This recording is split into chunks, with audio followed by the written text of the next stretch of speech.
Assalamualaikum warahmatullahi wabarakatuh. Perkenalkan, nama saya Miela Nur Fitria dengan NIM 19082051115.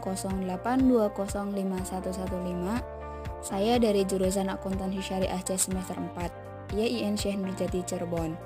Pada kesempatan kali ini, saya akan membahas sedikit materi tentang karakteristik perusahaan manufaktur. Sebelum membahas lebih lanjut, apa sih perusahaan manufaktur itu? Jadi, perusahaan manufaktur adalah perusahaan yang kegiatannya mengolah bahan baku menjadi barang jadi, kemudian menjual barang jadi tersebut.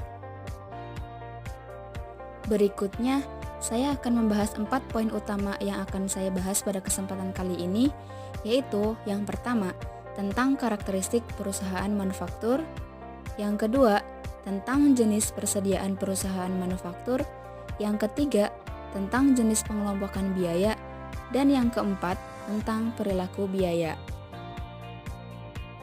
Langsung saja pada pembahasan poin yang pertama, yaitu tentang karakteristik perusahaan manufaktur. Dalam karakteristik perusahaan manufaktur ada 5. Yang pertama yaitu produk. Produk manufaktur dapat menghasilkan dan bisa dilihat secara kasat mata atau memiliki wujud. Yang kedua, proses. Konsumen tidak memiliki peran dalam proses produksi sebuah perusahaan manufaktur.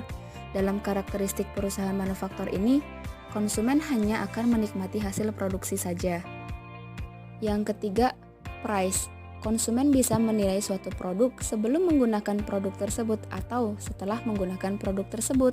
Yang keempat, promotion. Untuk proses penyampaian pada konsumen bisa dilakukan tanpa memerlukan kotak fisik, salah satunya seperti jasa distributor atau memanfaatkan sistem pemasaran modern menggunakan internet. Yang kelima, place.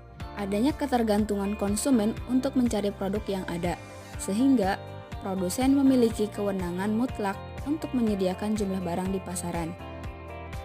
Poin yang kedua tentang jenis persediaan perusahaan manufaktur yang dapat dikelompokkan menjadi 3.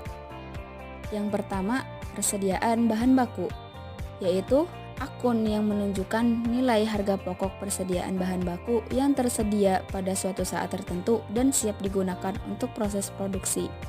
Yang kedua, persediaan barang dalam proses, yaitu akun yang menunjukkan nilai bahan, tenaga kerja langsung, dan overhead pabrik yang sudah digunakan dalam proses produksi tetapi belum selesai sebagai barang jadi pada akhir periode. Yang ketiga, persediaan barang jadi, yaitu akun yang menunjukkan harga pokok barang yang sudah selesai dikerjakan dan nilai barang jadi yang masih ada pada akhir periode yang siap untuk dijual atau dikirimkan.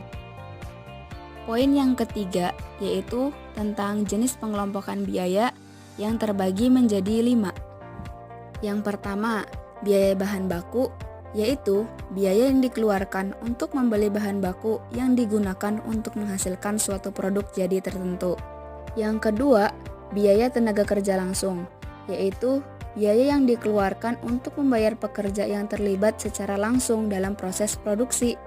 Yang ketiga, biaya overhead, yaitu biaya-biaya selain biaya bahan baku langsung dan biaya tenaga kerja langsung, tetapi juga tetap dibutuhkan dalam proses produksi. Yang keempat, biaya pemasaran, yaitu biaya yang dikeluarkan perusahaan untuk mendistribusikan barang dagangannya hingga sampai ke tangan pelanggan. Yang kelima, biaya administrasi dan umum, yaitu biaya yang dikeluarkan untuk keseluruhan biaya operasi kantor. Poin yang keempat tentang perilaku biaya.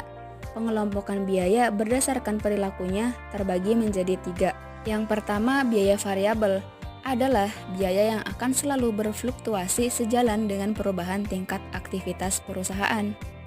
Yang kedua, biaya tetap adalah biaya yang relatif tidak akan berubah walaupun terjadi perubahan tingkat aktivitas dalam batas tertentu. Yang ketiga, biaya semi variabel adalah suatu jenis biaya sebagian mengandung komponen variabel dan sebagian mengandung sifat tetap. Nah, cukup sekian pembahasan dari saya. Mohon maaf apabila banyak kekurangan. Terima kasih yang sudah menonton video ini. Semoga bermanfaat. Wassalamualaikum warahmatullahi wabarakatuh.